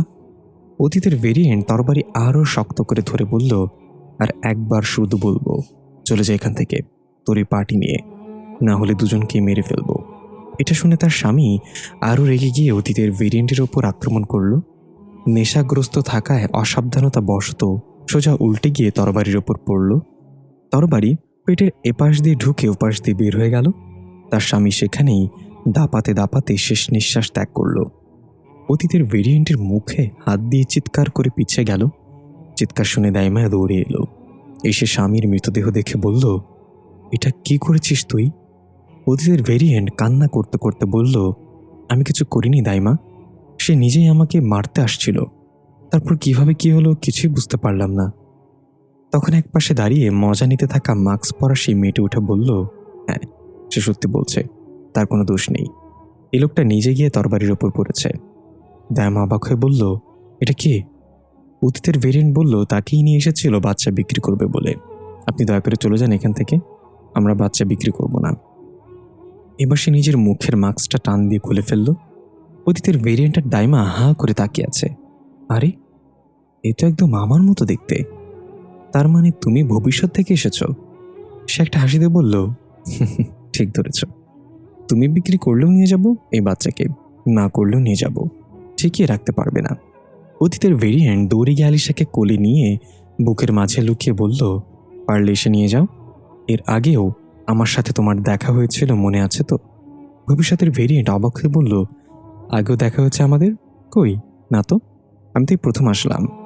তার মানে আমাদের আরও একজন ভেরিয়েন্ট আছে অন্য এক টাইম লাইনে, সে হয়তো এই বাচ্চার পেছনে আছে। অতীতের ভেরিয়েন্ট চিৎকার করে বলল, কেন তোমার আমার মেয়ের পেছনে কেন পড়েছ তোমরা? ভবিষ্যতের ভেরিয়েন্ট বলল, দেখো জাফা, আমার নামও জাফা, আর তুমি তোমার স্বামীকে মেরেছ, আমি আমার স্বামীকে মেরেছি, তবে কারণ ভিন্ন ছিল। সে চেয়েছিল আমার বাচ্চা পেটেই নষ্ট করে ফেলতে, তাই তাকে মেরে ফেলেছি আমি। হয়তো আমাদের আরেক ভেরিয়েন্টও তার স্বামীকে মেরে ফেলেছে বা ফেলবে কোনো কারণে। আবার আমার বাচ্চাও জন্মের 3 দিন পর মারা গিয়েছে। তোমার বাচ্চাও মারা যাবে যে কোনো সময়, তাই এই বাচ্চা আমাকে দিয়ে দাও যাতে টাইমলাইন পরিবর্তন করে তাকে বাঁচাতে পারি। অতীতের ভেরিয়েন্ট সবকিছু বুঝতে পারল না। কিসের টাইমলাইন? আমি আমার বাচ্চাকে দিব না, তুমি ফিরে যাও, আমার বাচ্চা মারা গেলে আমার কোলেই মারা যাবে। দাইমা বলল, ফিরে যাও বেটি, না হলে। ভবিষ্যতের ভেরিয়েন্ট কপাল থাপ্পড় মেরে বলল, সোজা কথা বুঝে না পাবলিক, তাহলে বাঁকা হওয়া যাক, এই বলে আক্রমণ করল অতীতের ভেরিয়েন্টের ওপর। দাইমা তাড়াতাড়ি করে তার বাবার শেখানো কিছু মন্ত্র পড়তে লাগলো। ওদিকে 2 ভেরিয়েন্ট লড়াই করছে। অতীতের ভেরিয়েন্ট কিছুতেই আলিশাকে ছাড়তে রাজি নয়। আলিশা গলা ফাটিয়ে কান্না করছে। ভবিষ্যতের ভেরিয়েন্ট আধুনিকতার শক্তি দিয়ে অতীতের ভেরিয়েন্টকে কাবু করে ফেলল। এর মাঝেই দাইমা তার মন্ত্রের দ্বারা একটা পোর্টাল খুলে ফেলল সবুজ রঙের। দাইমা চিৎকার করে বলল, জাভা, এখানে প্রবেশ কর তাড়াতাড়ি আলিশাকে নিয়ে, এটা তোকে অন্য কোনো টাইমলাইনে নিয়ে যাবে। অতীতের ভেরিয়েন্ট অন্যজনকে ধাক্কা দিয়ে কোন রকমে আলিশাকে নিয়ে পোর্টালে প্রবেশ করতেই ঘুরতে ঘুরতে অন্য কোনো টাইমলাইনে পৌঁছে গেল। এদিকে পোর্টাল বন্ধ করার আগেই ভবিষ্যতের ভেরিয়েন্ট দাইমাকে লাথি দিয়ে ফেলে দিয়ে নিজেও ওই পোর্টালে প্রবেশ করে পিছু নিল তার। অতীতের ভেরিয়েন্ট আলিশাকে কোলে নিয়ে হাঁপাতে হাঁপাতে হেঁটে চলল। এই টাইমলাইনে এখন রাত, চারিদিকে ঘুটঘুটে অন্ধকার, দূরে কিছু আলো ছোটাছুটি করছে দেখা যাচ্ছে। আসলে এগুলো গাড়ির হেডলাইটের আলো। অতীতের ভেরিয়েন্টের আলো লক্ষ্য করে ছুটে চলল। হঠাৎ একটা দ্রুতগতির গাড়ি এসে ধাক্কা মারতেই যাবে তার আগেই গাড়িটা নিয়ন্ত্রণ হারিয়ে কয়েকটা পোল্টি খেয়ে দূরে গিয়ে পড়ল। তার পরের দৃশ্য সম্পর্কে আমরা জানি ইতোমধ্যে। দৃশ্য ফিরে এলো ত্রিকালদর্শীর কাছে। ত্রিকালদর্শী অতীতের ভেরিয়েন্টের কপাল থেকে হাত ছড়িয়ে ভয়ার্ত চেহারায় কাঁপতে কাঁপতে পেছনে গিয়ে খাটের ওপর ধপাস করে বসে পড়ল। চেহারা ঘামে চিকচিক করছে। অতীতের ভেরিয়েন্ট বলল, সময়ের সাথে খেলা করে তোমার কাজটা ঠিক করা হয়নি, সবাই ভুল করেছ, এর শাস্তি তো পেতেই হবে তোমাদের। ত্রিকালদর্শী আস্তে করে বলল, সেই হিসেবে তুমিও দোষী। নিজের বাচ্চাকে বাঁচানোর জন্য সময়ের আগে চলে এসেছিলে, কিন্তু সময় তোমার সঙ্গ দেয়নি। অতীতের ভেরিয়েন্ট বলল, তো আমি কি করতাম ওই মুহূর্তে? আমার অন্য কোনো রাস্তা খোলা ছিল না। এখন সবকিছু তোমার হাতে। তুমি পারো এই চক্র থামাতে। 2024-এর ভেরিয়েন্টকে থামাতে হবে। ত্রিকালদর্শী বলল, কিভাবে? অতীতের ভেরিয়েন্ট একটা অদ্ভুত হাসি দিয়ে আস্তে আস্তে অদৃশ্য হয়ে গেল। ত্রিকালদর্শী একটু চিন্তিত হয়ে বলল, তাহলে এটাই করতে হবে এখন। শাস্তি আমাদের সবাইকে পেতে হবে। দৃশ্য পরিবর্তন। 2024 সাল। জাফা রুশদির পা ধরে বসে আছে। রুশদির কোনো কথা বলছে না। জাফা বললেই, রুশদি মেনে যাও না প্লিজ, আমরা জিতে গিয়েছি, এখন আর আমাদের পথে কোনো বাধা নেই, তাহলে কেন আমরা এসব নিয়ে হানাহানি করব? এবার রুশদি কাশতে কাশতে বলল, ধোঁকাবাজরা কখনো জিতে না জাফা। তারা মনে করে তারা বিজয়ী, কিন্তু তাদের পরাজয় কাঁচা ঘুম ঘুমায়, যে কোনো সময়ই জেগে যাবে। দরকার নেই এমন বিজয়ের, আমি এই বাচ্চাকে ফিরিয়ে দিবই। জাফার চোখগুলো আবার লাল হয়ে গেল ক্রোধে। ধীরে ধীরে উঠে ছুরিটা উঁচু করে ধরে কর্কশ গলায় বলল, তাহলে মরো, যেভাবে মরেছে আমার অন্য ভেরিয়েন্টের স্বামীরা। আমার মেয়ের বেলায় আমি কাউকে দয়া দেখাবো না। এই বলে এক চিৎকার করে ছুরিটা রুশদির গলা বরাবর নিতে লাগলো। রুশদির চোখ বন্ধ করে নিজের মৃত্যুর জন্য প্রস্তুত হলো। দৃশ্য শুরু হয় 2324 সাল থেকে। জাফার ভবিষ্যতের ভেরিয়েন্ট রাগে ক্রোধে ঘরের সবকিছু ভেঙে চুরমার করে ফেলছে, আর গলা ফাটিয়ে চিৎকার করছে আলিশার নাম নিয়ে। ভাঙচুর করতে করতে একসময় ক্লান্ত হয়ে হাঁটু গেড়ে বসে পড়ল কাঁদতে কাঁদতে। নিজের মাথা চুল ধরে টানতে লাগলো আর বলতে লাগলো, আমি হেরে গেলাম সময়ের খেলায়। আমার মেয়েকে দ্বিতীয়বারের মতো হারিয়ে ফেললাম। সে নিয়ে গেল আমার মেয়েকে, কিন্তু আমি এটা হতে দিব না। আলিশা আমার কাছে থাকবে না মানে তার কাছেও থাকবে না। কিন্তু মাস্টার তো মারা গিয়েছে, তাহলে কিভাবে করব আমি? হঠাৎ ভেরিয়েন্টের কানে একটা আওয়াজ ভেসে আসলো। একটা উপায় আছে। ভেরিয়েন্ট চমকে গিয়ে আশেপাশে তাকিয়ে আওয়াজের উৎস খুঁজতে লাগলো, কিন্তু কাউকেই দেখতে পেল না। আবার আওয়াজ এলো, you can't see me Jafa, just listen to me carefully. ভেরিয়েন্ট থতমত খেয়ে জিজ্ঞাসা করলো, who the hell are you? আবার আওয়াজ এলো, আমি কে সেটা গুরুত্বপূর্ণ না, আমি এখন যা বলবো সেটা শুনো। এসবে শুরু হয়েছিল তোমার দ্বারা, তাই শেষও করতেই হবে তোমাকে। ভেরিয়েন্ট বলল, আমি জানি না তুমি কে, কোন টাইমলাইন থেকে কথা বলছো, তবে আমি শুনছি, বলো কিভাবে শেষ করতে পারি। ওপাশ থেকে, তোমার কি বেঁচে থাকার জন্য আর কিছু বেঁচে আছে এখানে? ভেরিয়েন্ট বলল, না, আমার এখন বেঁচে থাকার কোনো ইচ্ছেই নেই, আমার মরে যাওয়াই ভালো হবে। ওপাশ থেকে হালকা হেসে বলল, তাহলে মরে যাও। ভেরিয়েন্ট একটু অবাক হয়ে বলল, মানে আপনার কথা আমি মরবো কেন? ওপাশ থেকে এবার কর্কশ গলায় ভেসে এলো, তুমি জাফার সুদূর ভবিষ্যতের ভেরিয়েন্ট, আর এই সময়ের চক্র শুরু করেছো তুমি, তাই একমাত্র তোমার মৃত্যুই পারে এই খেলা থামাতে। তোমার মৃত্যুর সাথে অতীতের 2 ভেরিয়েন্টেরও মৃত্যু হবে। ভেরিয়েন্ট কিছুক্ষণ থ হয়ে বসে রইল, তারপর আস্তে আস্তে বলল, তার মানে আমার মৃত্যুর সাথে ওই জাফাও মরে যাবে যে আমার কাছ থেকে আলিশাকে কেড়ে নিয়েছে? ওপাশ থেকে, হ্যাঁ সেটাই হবে। শুধু তাই না, তোমার মৃত্যুর সাথে মৃত্যু হবে ওইসব আত্মার যারা এই সময়ের খেলায় একটু হলেও জড়িয়েছে। কেউ বাঁচবে না, শুধু ওই বাচ্চা ছাড়া। এটা একমাত্র সমাধান এবং নিজেদের ভুলের প্রায়শ্চিত্ত। আমরা সবাই ভুল করেছি, শাস্তি তো পেতেই হবে। ভেরিয়েন্ট এবার অবাক হয়ে বলল, আমরা মানে? তুমিও তাহলে এর সাথে জড়িত? তুমি ত্রিকালদর্শী? উপাস থেকে অদ্ভুত এক হাসিতে বলল, নিজেকে মেরে ফেলো আর এই চক্রের সমাপ্তি ঘটাও জাফা। সময় কম আমাদের হাতে। দৃশ্য পরিবর্তন। 1999 সাল। ত্রিকালদর্শী সেই বেতন কাটার বৃত্তের মাঝে বসেছিল। ভবিষ্যতের ভেরিয়েন্টের সাথে কথা বলার শেষে নিজের হুঁশে এসে বৃত্ত থেকে বের হলো। আমরা দেখতে পাই ত্রিকালদর্শীর চেহারায় অজানা এক চিন্তার ছাপ। পুরো শরীর ঘেমে একাকার। উঠে এসে চেয়ারে বসে ইব্রাহিমকে ডাকলো, ইব্রাহিম, এক গ্লাস পানি নিয়ে আয় তো। খানিক বাদে ইব্রাহিম পানির গ্লাস হাতে প্রবেশ করে ত্রিকালদর্শীকে এমন চিন্তিত আর ঘামার্ত দেখে জিজ্ঞাসা করল, তোমার কি হয়েছে ত্রিকাল?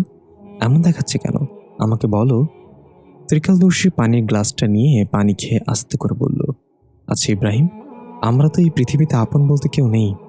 আমি যদি মরে যাই তাহলে কান্না করার মতো কেউ নেই। খুব একটা লস হবে না আমি মরে গেলে, তাই না? ইব্রাহিম ভয় পেয়ে বলল, হায় আল্লাহ, এসব কি অলক্ষণে কথাবার্তা? হঠাৎ করে মরার কথা কেন বলতেছো? ত্রিকালদর্শী একটু হেসে বলল, শোন, মানুষ তার লাইফে 3টা সময় খুবই ভিআইপি হয়। যখন সে জন্ম নেয়, যখন তার বিবাহ হয়, আর যখন সে মারা যায়। সবাই এসে বলে মুহরমের চেহারাটা একটু দেখি। আর মৃত্যুর পর যখন লাশটা তার প্রিয় মানুষগুলোকে কান্না করতে দেখে, তখন চিন্তা করে বেঁচে থাকতে তো কেউ মূল্য দিল না, তাহলে এখন কেন মায়া দেখাচ্ছে সবাই? আসলে মৃত্যু আমাদের জন্য একটা উপহার, যা প্রিয় মানুষগুলোকে বুঝিয়ে দেয় আমরা তাদের জীবনে কি ছিলাম। দেখা গেল ত্রিকালদর্শীর চোখে পানি। ইব্রাহিম জিজ্ঞেস কিছুতেই বুঝতে পারল না। ধপাস করে ত্রিকালদর্শীর পায়ের কাছে বসে বলল, আমি জানি না তুমি এসব কথা কেন বলছো। তুমি আমার কাছে আমার সবচেয়ে আপনজন, আমার কাছের মানুষ। আমি অন্য সবার থেকে আলাদা হওয়ায় আমার মা বাবাও আমার পরিচয় দেয় না, ঘর থেকে বের করে দিয়েছে। রাস্তায় রাস্তায় মানুষের কটু বাক্য শুনতাম রোজ। সামান্য খাবারের জন্য মানুষের হাতে পায়ে ধরতাম, বিনিময়ে মিলত নোংরা প্রস্তাব আর বাজে কথা।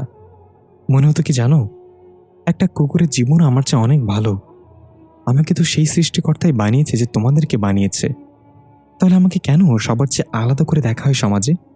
এসব হতাশায় নিজেকে শেষ করে দিতে চেয়েছিলাম, কিন্তু তখন তুমি ফেরেশতার মতো আমার জীবনে এলে, আমাকে বেঁচে থাকার অনুপ্রেরণা দিলে। আমাকে বোঝালে পৃথিবীর মানুষগুলো অসুন্দর হলেও পৃথিবী অনেক সুন্দর। তুমি না থাকলে আমি কবেই মরে যেতাম।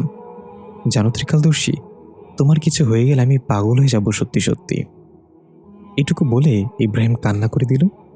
ত্রিকালদর্শী ইব্রাহিমকে শান্ত করে বলল, আমরা সবাই মরণশীল। কবরস্থানের বাইরে এটা লেখা নেই যে 80 বছরের পরেই আসবে মৃত্যু? মৃত্যু বয়স দেখে না, তাই আমাদের উচিত সবসময় প্রস্তুত থাকা। এখন যা তুই, আর শোন, কাল সকালে আমার ঘুম থেকে উঠতে দেরি হবে, তুই আমাকে ডাকিস না। ইব্রাহিম বলল, ঠিক আছে, কিন্তু ঘুম থেকে উঠতে ভুলে যেও না আবার। দৃশ্য পরিবর্তন। 1733 সাল। দেখা যাচ্ছে জাফর অতীতের ভেরিয়েন্ট কোদাল দিয়ে একটা গর্ত খুঁড়ছে, একদম কবরের মতো। আশেপাশে কোনো লোকালয় নেই, একদম নিস্তব্ধ নিরিবিলি একটা জায়গা। গর্ত করার শেষে আশেপাশে তাকিয়ে নিজেই গর্তের ভেতরে নেমে শুয়ে পড়ল। তারপর চোখ বন্ধ করে বলল, আমি মৃত্যুর জন্য প্রস্তুত। দৃশ্য পরিবর্তন। 2024 সাল। মাওলানা নিজের ভুলের শোক সইতে না পেরে এখন শয্যাশায়ী। কয়েকজন খাদিম তার সেবা যত্ন করছে। মাওলানার কানে বাজতে লাগলো জাফার অতীতের ভেরিয়েন্টের শেষ কথাগুলো। তুই এক মায়ের বুক থেকে তার সন্তানকে কেড়ে নিলি, তোর খোদা তোকে মাফ করবে না। মনে রাখিস, এই ভুলের আফসোসে তুই তিলে তিলে মরবে একদিন। মাওলানার চোখ বেয়ে কয়েক ফোঁটা পানি গড়িয়ে পড়ল। সেদিন যদি ওই মেয়েটার কথা বিশ্বাস করতাম তাহলে আজ এসব কিছুই হতো না। ইস, কি ভুলটাই না হয়েছে আমার দ্বারা। ত্রিকালদর্শীও বুঝতে পারল না এই জাফার ধোকা। একজন খাদেম এসে জিজ্ঞাসা করলো, মাওলানা সাহেব, আপনার কিছু কি লাগবে? মাওলানা বিড়বিড় করে বলল, আমার জানাজা যেন রাতে পড়ানো হয় স্বল্প কয়েক মানুষ নিয়ে। আমি আমার মৃত্যু দেখতে পাচ্ছি খুব নিকটে। দৃশ্য পরিবর্তন। সাইফান আর ফাল্গুনি দরজা পিটাচ্ছে আর চিৎকার করে রাখছে, দিদি ভাই, দরজা কেন লাগিয়েছিস বাইরে থেকে? কোথায় তুই? ফাল্গুনি ডাকছে, জাফা, কি করছিস তুই? দরজা খোল, কেমনটা লাগে? এদিকে জাফা ছুরি হাতে রুশদির সামনে দাঁড়িয়ে। রুশদি বারবার বলছে এটা না করতে, কিন্তু জাফা এক চিৎকার করে ছুরিটা উঁচু করে রুশদির গলা বরাবর মারতে নিল। রুশদি চোখ বন্ধ করে জাফা বলে চিৎকার করল। ছুরিটা রুশদির গলায় অল্প বিঁধে যেতেই হঠাৎ থেমে গেল জাফা। আলিশা চেঁচিয়ে কান্না করে উঠল। রুশদি ব্যথায় কুকরাতে কুকরাতে ধীরে ধীরে চোখ মেলে যা দেখল তাতে হা হয়ে গেল। জাফার মাথাবিহীন শরীরটা সামনে পড়ে আছে। পাশে চোখ যেতেই জাফার মাথাটা দেখা গেল আছড়ে পড়ে আছে। আলিশাকে এখনো বুকে চেপে ধরে রেখেছে। দৃশ্য চলে গেল 2324 সালে। আমরা দেখতে পাই জাফার ভবিষ্যৎ ভেরিয়েন্টের ট্রেনে কাটা পড়ে আত্মহত্যা করেছে। তার মাথা আর শরীর সম্পূর্ণ আলাদা হয়ে গিয়েছে। দৃশ্য বর্তমানে। রুশদি কিছু বুঝতে না পেরে জাফা বলে চিৎকার দিতে যাবে তার আগেই বন্ধ রুম থেকে ফাল্গুনের চিৎকার, সাইফান! জাফা, দরজা খোল! সাইফান, কি হলো তোর? নিমেষেই ফাল্গুনের কণ্ঠ চুপসে গেল। আর কোনো আওয়াজ আসছে না। রুশদি এখনো চেয়ারের সাথে বাঁধা। কি হচ্ছে কিছুই বুঝতে পারছে না। রুশদির পুরো শরীর রক্তে মাখা। চিৎকার করে ডাকলো, সাইফান, ফাল্গুনি, কথা বল, কি হচ্ছে ওখানে? কোনো শব্দ এলো না ওদিক থেকে। হঠাৎ চোখের পলকেই রুশদির শরীর থেকে মাথাটা আলাদা হয়ে গেল। ধপাস করে ফ্লোরে পড়ে ফুটবলের মতো গড়িয়ে গড়িয়ে জাফার কাটা মাথাটার পাশে গিয়ে থামল। রুশদি গলা মাথাবিহীন, গলা থেকে ফিনকি দিয়ে রক্ত বেরোচ্ছে। ওইদিকে দেখা গেল রুমে বন্ধ হয়ে সাইফান আর ফাল্গুনির নিথর দেহ পড়ে আছে, মাথাগুলো দূরে পড়ে আছে। এদিকে মাওলানার একজন খাদেম ভেজা কাপড় দিয়ে মাওলানার চেহারা মুছে দিচ্ছিল। হঠাৎ মাওলানার চেহারায় ভয় ফুটে উঠল। মুহূর্তেই তার মাথাটা শরীর থেকে আলাদা হয়ে গেল। খাদেমরা ভয়ে চিৎকার করে উঠল, ইয়া আল্লাহ! ওইদিকে অতীতের ভেরিয়েন্টেও নিজের খোরা কবরে শুয়ে আছে। হঠাৎ পুরো শরীর ঝাঁকি দিয়ে উঠল।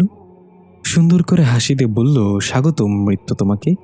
বলতে না বলতেই তার শরীর থেকে মাথাটা আলাদা হয়ে গেল। এদিকে ত্রিকালদর্শী তার বিছানায় টান হয়ে শুয়ে আছে, চোখে মুখে মৃত্যুর ভয়। অদ্ভুত একটা হাসি দিয়ে ত্রিকালদর্শী বলল,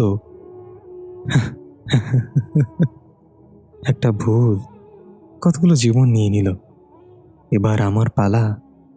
বলতে না বলতেই ত্রিকালদর্শীর শরীর থেকে মাথাটা আলাদা হয়ে গেল।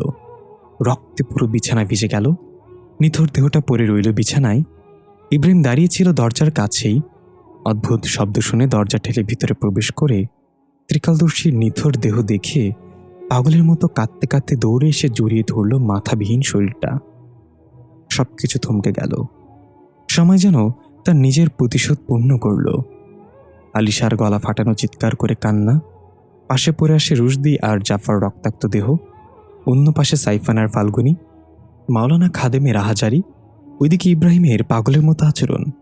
ভবিষ্যৎ আর অতীতের ভেরিয়েন্টের নিথর দেহ নিস্তব্ধ প্রকৃতির মাঝে। সব মিলিয়ে সময় থমকে গেল। দৃশ্য পরিবর্তন। চাঁদনি ভার্সিটি থেকে বের হলো, কাঁধে সাইড ব্যাগ আর হাতে চশমা। তখনই চাঁদনির বান্ধবীরা এলো। চাঁদনি, শোন না, দাঁড়া। চাঁদনি দাঁড়িয়ে চশমাটা চোখে দিয়ে বলল, কি হয়েছে বল? বান্ধবীরা বলল, দোস্ত, খুব খিদে পেয়েছে আমাদের। চাঁদনি বলল, তো খা যায়, আমি কি তোদের মুখের উপর বসে আছি নাকি?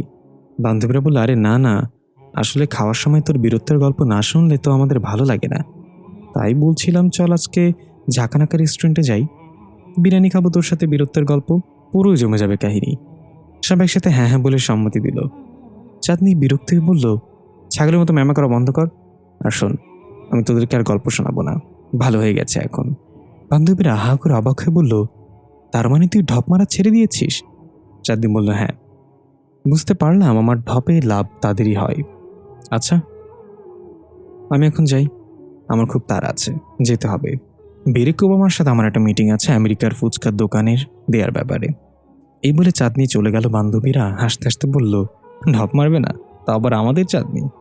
চাঁদনি হাঁটতে হাঁটতে ভাবতে লাগলো, বুঝলাম না, কাজ শেষ হওয়ার পর কেউ আমার একটা খোঁজও নিল না। জাফা, রুশদি, সাইফান, ফাল্গুনি কেউ একটা বার কল করে দাওয়াত দিল না। It's not fair. এত বড় একটা উপকার করলাম, তাও কোনো দামই নেই আমার। তাতে কি আমার দাওয়াত লাগে নাকি? আমি তো এমনিতে যেতে পারি। চাঁদনি জাফাদের বাসা থেকে একটু দূরে দাঁড়িয়ে আছে, মনে মনে বলছে, বিনা দাওয়াতে যে চলে এলাম, যদি দরজায় কুত্তা থাকে সমস্যা নেই, আমাকে কুত্তায় কামড়ালে 7 দিন পর্যন্ত দাঁত ব্রাশ করা লাগবে, গোসল না করার এই এক ফায়দা। এসব ভাবতে ভাবতে এগিয়ে গেল জাফাদের বাসার দিকে। একটু কাছাকাছি যেতেই আলিশার কান্নার শব্দ কানে আসলো। চাঁদনি মনে মনে বলল, আলিশা কাঁদছে কেন, তারপর এত জোরে জোরে? দ্রুত পা চালিয়ে গিয়ে দরজায় কলিং বেল দিল, কিন্তু কেউ দরজা খুলল না। আরও কয়েকবার কলিং বেল চেপে ডাক দিল, কেউ আছো নাকি বাড়িতে? হ্যালো। কোনো সারা শব্দ না পেয়ে এবার দরজায় জোরে ধাক্কা দিতে দরজা খুলে গেল। চাঁদনি নিজের কপালে নিজেই থাপ্পড় মেরে বলল, ধুর, দরজা তো খোলাই ছিল বাল। ঘরে কাউকে দেখতে পেল না। খাবার টেবিলে খাবার পড়ে আছে প্লেটে, মনে হচ্ছে সবাই আধা খেয়ে উঠে গেছে। ওইদিকে আলিশার কান্নার শব্দ। চাঁদনি শব্দ অনুসরণ করে তাড়াতাড়ি পৌঁছে গেল পাশের রুমে। গিয়ে যা দেখল তাতে চাঁদনি এক চিৎকার করে মুখ চেপে ধরে পিছিয়ে গিয়ে দেয়ালের সাথে বাড়ি খেল। রুশদি আর জাফার মাথাবিহীন দেহ, আর দূরে মাথা দুইটা একসাথে। চাঁদনি নিজেকে সামলে কোনো মতে দৌড়ে গিয়ে আলিশাকে কোলে নিল। এমন দৃশ্য নিজ চোখে দেখে চাঁদনি ভয় শিউরে উঠে পুরো শরীর কাঁপতে লাগলো। এসব কিভাবে হলো? কি করলে এগুলো? চাঁদনির মাথায় কিছুই ঢুকলো না। তাড়াতাড়ি আলিশাকে নিয়ে রুম থেকে দৌড়ে বের হতেই চোখ গেল অন্য পাশে একটা বন্ধ রুমের দিকে। দরজার নিচ দিয়ে চুইয়ে রক্ত গড়িয়ে আসছে বাইরে। চাঁদনি ভয়ে ভয়ে সেখানে গিয়ে কাপা কাপা হাতে দরজা খুলতেই আবার চিৎকার করে উঠল। সাইফানার ফাল্গুনির দেহ পড়ে আছে। চাঁদনি ভয়ে চিৎকার করে ফ্লোরে বসে পড়ল। কে করলো এটা? কেন করলো? কিভাবে করলো? সব প্রশ্ন চাঁদনির চেহারায়। ভয় আর আতঙ্কে আলিশাকে শক্ত করে বুকে চেপে ধরল। পরবর্তী দৃশ্য আমরা দেখতে পাই, চাঁদনি আলিশাকে নিয়ে ধীরে ধীরে হেঁটে বের হয়ে যাচ্ছে। আস্তে আস্তে সব কিছু ঝাপসা হয়ে এলো। চাঁদনির চলে যাওয়ার সাথে ব্যাকগ্রাউন্ডে আমরা ত্রিকালদর্শীর সেই কণ্ঠে শুনতে পাই, সময়ের সাথে চালাকি করতে নেই কখনো, সময়কেও তার নিজস্ব নিয়মে চলতে দিতে হয়। এই মহাবিশ্ব সময়ের চক্রে আবদ্ধ। সময়কে কেউ চ্যালেঞ্জ করলে সময় তার থেকে সব কিছু কেড়ে নেয়, তবে সময় কখনো অবিচার করে না। সব কিছুর বাইরে গিয়ে মুক্তি দিল এই নিষ্পাপ বাচ্চা আর একজন সত্তাকে, যে এই বাচ্চার দেখভাল করবে। তবে হতে পারে পেছনেও কোনো রহস্য লুকিয়ে আছে, যা সময় তার সময় মতোই প্রকাশ করবে। অবশেষে সকল রহস্যের পতন হলো। তবে কি সত্যি সব রহস্য সমাধান হলো, নাকি এখনও লুকিয়ে আছে সময়ের আড়ালে অজানা কিছু রহস্য? আলিশা তো অন্য টাইমলাইন থেকে এসেছে, তবে কি এই টাইমলাইনে তার রয়ে যাওয়া মানায়? গল্পটা কেমন হচ্ছে সবাই গঠনমূলক মন্তব্যের মাধ্যমে জানাবেন। ইনশাল্লাহ খুব তাড়াতাড়ি নতুন কোনো গল্প নিয়ে আবার হাজির হব আপনাদের মাঝে। সেই পর্যন্ত সবাই ভালো থাকবেন, সুস্থ থাকবেন। কণ্ঠে ছিলাম আমি ইফতেশাম চৌধুরী। দেখা হবে পরবর্তী কোনো একটা গল্পে। আসসালামু আলাইকুম।